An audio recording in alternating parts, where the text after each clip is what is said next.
Good morning बच्चों। आज हम लोग संस्कृत में अव्यय पढ़ने वाले हैं। अव्यय संस्कृत में कुछ ऐसे शब्द होते हैं जिसका रूप कभी भी परिवर्तित नहीं होता है, चाहे वचन, लिंग, काल या कारक कुछ भी बदल जाए, लेकिन उसका रूप नहीं बदलता है। आइए इसका परिभाषा देखते हैं। जिन शब्दों के रूप में लिंग, वचन, काल, कारक आदि के कारण कोई परिवर्तन नहीं होता है उसे अविकारी शब्द या अव्यय कहते हैं। अर्थात अव्यय ऐसे शब्द होते हैं जिन शब्दों का रूप कभी भी बदलता नहीं है। उस लिंग स्त्रीलिंग हो या पुल्लिंग, वचन एक वचन बहुवचन, काल भूतकाल वर्तमान काल भविष्यत काल किसी भी काल में हो, और कारक का कोई भी रूप हो, वाक्य बदल जाएगा, सब कुछ बदल जाएगा, लेकिन ये शब्द अपना रूप कभी भी परिवर्तित नहीं करते हैं। ऐसे शब्द अव्यय या अविकारी शब्द कहलाते हैं। जैसे हम लोग उदाहरण देखेंगे। समीर धीरे धीरे चल रहा है।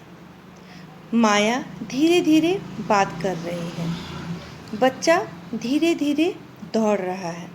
चौथा नंबर में है बच्चे धीरे धीरे खेल रहे हैं। पांचवा नंबर है हम धीरे धीरे चलेंगे। सिक्स्थ है मैं धीरे धीरे चल रहा हूँ। सेवन्थ नंबर है बच्चे छत पर धीरे धीरे खेल रहे हैं। लास्ट अंतिम वाक्य है आपका पेड़ से सारे पत्ते धीरे धीरे झड़ गए। अब आप लोग ध्यान से देखिए, सभी शब्दों में धीरे धीरे, सभी वाक्यों में धीरे धीरे शब्द आए हैं।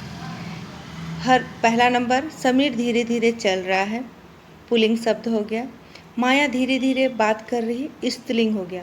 यानी कि पुल्लिंग और स्त्रीलिंग दोनों शब्दों में वाक्य अलग है लेकिन धीरे धीरे एक है। तीसरा नंबर देखेंगे बच्चा धीरे धीरे दौड़ रहा है, बच्चे धीरे धीरे खेल रहे हैं। तीसरा नंबर वाक्य आपका हो गया एक वचन, और चौथा नंबर वाक्य हो गया आपका बहुवचन।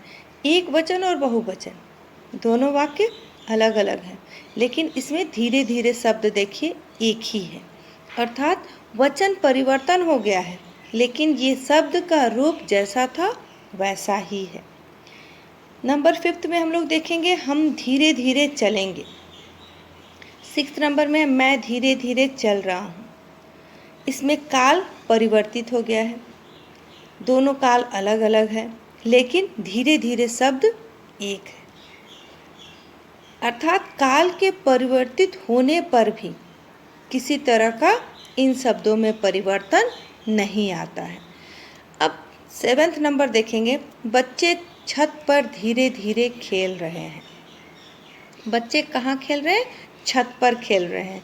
कारक बतला रहा है, लेकिन वाक्य में धीरे धीरे देखिए, और पेड़ से सारे पत्ते धीरे धीरे झड़ गए। दोनों वाक्यों में कारक परिवर्तित हो जाता है, लेकिन धीरे धीरे शब्द कभी भी परिवर्तित नहीं हुआ है। अर्थात किसी भी हालत में, किसी भी परिस्थिति में जो शब्द अपना रूप कभी भी परिवर्तित न करें वह अव्यय कहलाते हैं। अभी आप ध्यान से देख लिए हैं कि सारे वाक्यों में कहीं लिंग परिवर्तित हो रहा है, कहीं वचन परिवर्तन हो रहा है, कहीं पे काल परिवर्तित हो गया, कहीं पे कारक परिवर्तित हो गया, लेकिन वाक्य में सब कुछ बदल गया, वो शब्द धीरे धीरे शब्द नहीं बदला। ऐसे शब्दों को हम लोग अव्यय या अविकारी शब्द कहते हैं। आइए अब हम लोग संस्कृत और हिंदी में कुछ अव्यय शब्दों को देखते हैं।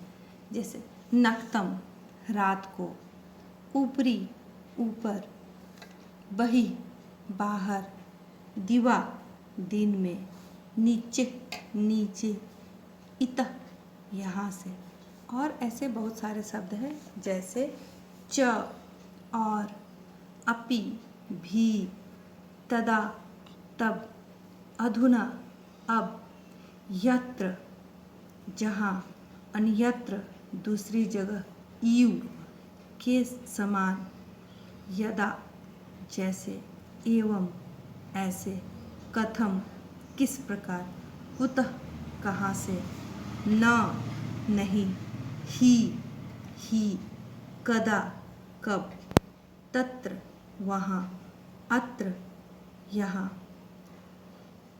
ऐसे बहुत सारे शब्द हैं। जैसे और देखेंगे हम लोग एवं, ही, तू, तो, यदा, जब, कुत्र, कहाँ, सर्वत्र, सब जगह, आम, हाँ, उच्च, ऊंची आवाज में। ऐसे शब्द होंगे। अब इन शब्दों को अगर आपको परीक्षा में आता है कि कोई अनुच्छेद दिया हुआ रहेगा और उसमें से चुन के लिखे, तो आप ये सारे शब्दों को याद कर लेंगे और उन शब्दों को चुन के लिख देंगे। या तो फिल इन द ब्लैंक्स में आता है, रिक्त स्थानों की पूर्ति करें। जैसे यहाँ पे आप लोग देख रहे हैं कि फिल इन द ब्लैंक्स दिया हुआ है। पहला नंबर है ईश्वर डैश अस्ति, तो हम लोग अस्ति, तो उसमें हम लोग क्या लिखेंगे, ईश्वर सर्वत्र अस्ति। ठीक है, ईश्वर सभी जगह हैं। ऐसे बहुत सारे हैं। मीना कुत्र तरती, मछली कहाँ तैरती है। ऐसे जैसे भी आपसे पूछा जाए कि अव्यय शब्द, तो वो अव्यय शब्द अगर आप जानते हैं, अविकारी शब्द, तो फिल इन द ब्लैंक्स हो या अपठित गद्यांश हो, उसमें से चुन के बस आप लोगों को लिख देना है। तो बच्चों, आप लोग ये सारे शब्द, अव्यय शब्द को याद कर लेंगे और अपने कॉपी में लिख लेंगे। धन्यवाद बच्चों।